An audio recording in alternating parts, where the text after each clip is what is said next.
Today, Patrick, we're going to read a book. It's Curious George. Curious George gets a medal. Now, What's a medal? a medal? A medal is an award. It's a major award. So, all right. Curious George gets a medal by H.A. Ray. Why the rats? Yeah. This is George. See George here? This is my monkey, George. Yeah, he's not talking. Yeah, he doesn't talk, he's a monkey. This is George. He lived with his friend, the man with the yellow hat. He was a good little monkey and always very curious. George was alone this morning, looking at a picture book, when the doorbell rang. What sound does the doorbell make? Ding Yeah, right, ding dong. ding dong. It was the mailman. Here's a letter for you, he said. Put it on your friend's desk. He'll read it to you when he comes home. George was curious. It was not often that somebody wrote him. Too bad he could not read the letter. But maybe he could write one himself. In the top drawer of the desk there was paper, and ink and a fountain pen. George sat down on the floor and began to write, but the pen was dry. He needed ink. George would have to fill it. He got a funnel from the kitchen and started pouring ink. Uh-oh. Looks like he's pouring that ink there, but instead of going into the pen, the ink spilled all over and made a big blue puddle on the floor. It was an awful mess. Quickly, George got the blotter from the desk, but that was no help. The puddle grew bigger all the time. George had to think of something else. Why, soap and water. That's what you can clean up with. What do you use soap and water for? Do you wash your hands with soap and water? Yeah. From the kitchen shelf, he got a box of soap powder and poured all the powder over the ink. Then he pulled the garden hose through the window, opened the tap, and sprayed the water on the powder. You see that? He brought the hose all the way in, and now he's spraying the soap with water all over the ink.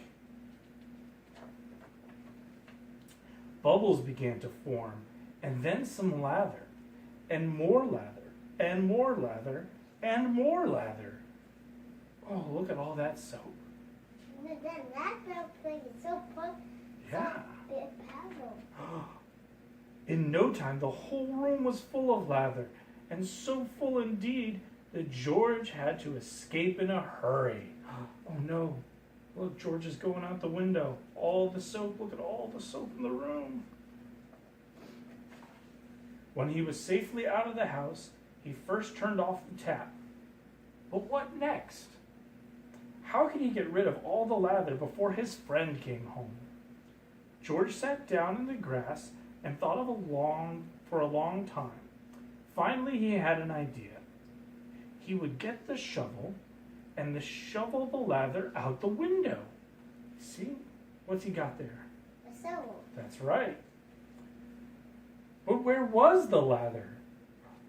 While George had been outside thinking about it, it had all turned into water. Now the room looked like a lake, and the furniture like islands in it. The shovel was no use. A pump was what George needed. See, look at all the water. There's no more bubbles. A pump was what he needed to get the water out, and he knew just where to find one. He had seen a portable pump at the farm down the road. The farmer was away working in the fields. Nobody noticed George when he got the pump out of the shed. It was heavy. He would need help to pull it all the way back to the house. There's the pump, and there's George. What's he doing? He's carrying it. Yeah, he's pulling on it. Maybe he could tie the goat to the pump and make her pull it. But just as George was about to slip the loop over the goat's head, he was hurled through the air and landed near a pen full of pigs. Uh-oh. Looks like, what did the goat do? Looks like the goat bumped him, didn't he? The biggest pig was standing near the gate. What if George opened the gate just enough to let him out? A big pig could easily pull that small pump. Carefully, George lifted the latch, and before he knew it, all the pigs had burst out of the pen, grunting and squealing, and trying to get away as fast as they could. George was delighted. What does delighted mean? That means happy. Look at George. See how happy he is? Look at all the pigs running away. George was delighted. He had never seen anything like it. For the moment, all his troubles were forgotten. But now the pigs were all gone, and not a single one was left to help with the pump. Luckily, there were some cows grazing nearby. Cows were gentle and strong. It would mean nothing to a cow to pull the pump for him. See the cows there? What sound does the cow make? Moo. That's right. The cow goes moo. This time George was right. The cow did not mind being tied to the pump. Here, you want to sit down, buddy? But before I can't see it like that. Yeah, can't see? Here, why don't you go ahead and have a seat? There you go, great. She would even let him climb on her back, and off they went. George was glad. Now he would soon be home, pump out of the room, and everything would be all right. Oh no, look. Meanwhile, the farmer and his son heard the squealing of the pigs. They rushed home from the fields and now had their hands full catching all the pigs. Not until the last pig was safely back in the pen did they have time to look around. And when did they see? A little monkey riding on their cow, making off with their pump. Look, there's the farmer and his son. The chase was on. George and the cow were ahead at first, but the pump was slowing them down. The farmers were getting closer and closer. Now they had almost caught up with him, but where was George? He's not on the back of the cow anymore. Here he was, hiding in a shirt. The farmers had run past him, but on their way home they had to come back over the same road. George did not feel safe in his hiding place. Then a truck came along, rattling down the road. What sound does the truck make? Yeah? Choo-choo. That's a train. Beep, beep. That's the sound of the, the truck makes. George jumped aboard. Monkeys are good at jumping. But he didn't go up there. Yeah, he got right up there. He jumped right up on that truck. He jumped aboard and was gone before the farmers had a chance to see him. The truck drove to a part of town that George had never seen before. At last it stopped in front of a large building. It was a museum. George did not know what a museum was. He was curious. While the guard was busy reading his paper, George slipped inside. He walked up the steps and into a room full of all sorts of animals, and noticed that they did not move. They were not alive. They were stuffed animals, put into the museum so that everybody could get a good look at them. Look at the animals. What's that right there? A whale. That's right. But why? But where's going to fall? No, the whale's up in the ceiling. He won't fall. In the next room, George saw something so enormous it took his breath away. It was a dinosaur. George was not scared this time. He knew it was not for real. He looked at the dinosaur and then looked at the baby dinosaur. And then he saw the palm tree full of nuts. See the palm tree up here full of nuts? There's the dinosaur. And there's the baby dinosaur. But that Yeah. big dinosaur can reach? Yeah. He can't reach that. Why don't you have a seat? And we'll keep reading. But that can't. Yeah, he can. He's nice and big. George liked nuts. Suddenly, he felt very hungry. He had missed lunch that day. Me too. He would hide again, but where? a family came to take a look at the dinosaur. They paid no attention to the little monkey who was standing there. The monkey did not move. He stood so still they thought he was just another stuffed animal. George was glad when they were gone. Now he could pick the nuts. He climbed up the dinosaur's neck and started to pull, but the nuts would not come off. George did not know they were not real either. He pulled harder and harder. The tree began to sway. You know what sway means? It went back and forth. Crash. Oh no. Down came the tree on the dinosaur's head. Down came the dinosaur, and down came George. Guards came rushing in from all sides, and underneath the fallen dinosaur they found a little monkey.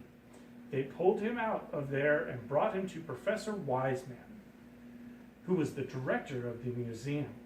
Professor Wiseman, yeah. Professor Wiseman was terribly angry. Oh, he doesn't look very happy there. Lock that naughty monkey up right away, he said, and take him back to the zoo. He must have run away from there. Oh no.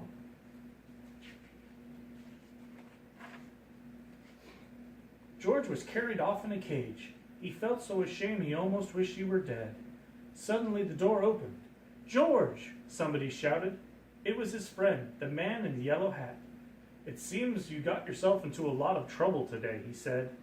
"But maybe this letter here will get you out of it. It's from Professor Wiseman. He needs your help for an experiment. I found it on my desk at home, but I couldn't find you anywhere. So I came over here to talk to the professor." And this is what the letter said. "Dear George, a small spaceship has been built for my experimental station. It is too small for a man, but can carry a little monkey. Would you be willing to go up in it? I have never met you before, but I heard that you are a very bright little monkey who can do all sorts of things, and that is just what we need. We want you to do something nobody else has ever done before. Bail out of a spaceship in flight. When we flash the signal, you will have to open the door and bail out with the help of an emergency rockets. We hope that you will be willing to, and that your friend will permit you to go. We're gratefully yours, Professor Wiseman, Director of the Science Museum." Oh, George is going to go on a spaceship. "So, you are George," Professor Wiseman said. "If I had only known. Of course, everything will be forgiven if you are willing to go." They got the smallest spacesuit for George and all the other things he needed for the flight. Then they helped him put on and showed him how to use them. When everything was ready, a truck drove up with a special television. Hey, are those what things? See, that's his spaceship. Here's the truck. Here's all the scientists and the science equipment. There's the man in the yellow hat, and he's got, look at that. Is that a space helmet? I think that's a space helmet. Yeah. Yeah. Hey, and why let him out? Well, they let him out because they're going to use him for the science experiment. George volunteered. They all got on the truck and were off to the launching site. They checked all the contents of the spaceship, especially the lever that opened the door. He's really so happy. Yeah, he is. Go ahead and have a seat. Okay. George tried the lever too to open the door. The great moment had come. George waved goodbye and went aboard. The door was closed, and Professor Wiseman began to count. All right, can you count with me? No. 5. No, I need to tell something. Okay. Why is going to buy? He's going to ride in the spaceship, okay? And then he's going to come back. All right? Go ahead and have a seat, all right? And we'll count together, all right? Okay. Can you sit down and count with me? Okay. Here, go ahead and have a seat, and we'll count, okay, real quick. All right? Okay? Can you count with me? Yeah. 5, 4, 3, 2, 1, go! All right. And blast off. Blast off, that's right. George pressed the button, and the ship rose into the air slowly at first, and then faster and faster, higher and higher, until they could no longer see it in the sky. Now the moment had come for George to bail out. Professor Wiseman flashed the signal. They watched the screen. George did not move. Why didn't he pull the lever? In a few seconds it would be too late. The ship would be lost in outer space with George in it. Oh no. They waited anxiously. At last George began to move. Slowly, as if in a daze, he was groping at the lever. Would he reach it in time? No. Oh, I think he will. There, he grabbed it. The door opened. Hurrah! George was on his way. See, look, there's George. What's this? Is that a parachute? A hot balloon. Yeah, I think that's a parachute. It's like a hot balloon, but he's going to fall back down out of the blue and opened the parachute, floating down to earth. The truck raced over to the spot where George would land. No. Here, have a seat, please. Go ahead and have a seat. I want to come on. What's that? What's the white? What is that? Well, it was a parachute, but it does look like a hot air balloon. Yep. But it was a parachute. Okay. Okay, parachute. All right, have a seat. Have a seat, please. What a welcome for George. Professor Wiseman hung a big golden medal around his neck. Because, he said, you are the first living being to come back to Earth from a space flight.